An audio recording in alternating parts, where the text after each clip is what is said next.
In a nail salon, there's always going to be a language barrier between nail technician and clients. Let me tell you why. Majority of the nail technician working in a nail salon are Asian Vietnamese. When they migrate to America, they didn't know how to speak English, but they do know how to do nails. By doing nails, they take advantage of that opportunity to learn how to speak English. And some of you might say, well, some of the nail tech, they don't talk to me.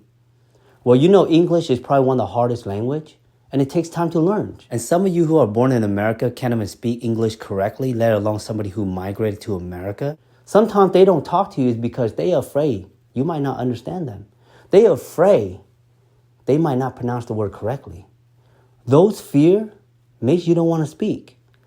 If you were putting yourself in their shoes and trying to learn another language, it takes time.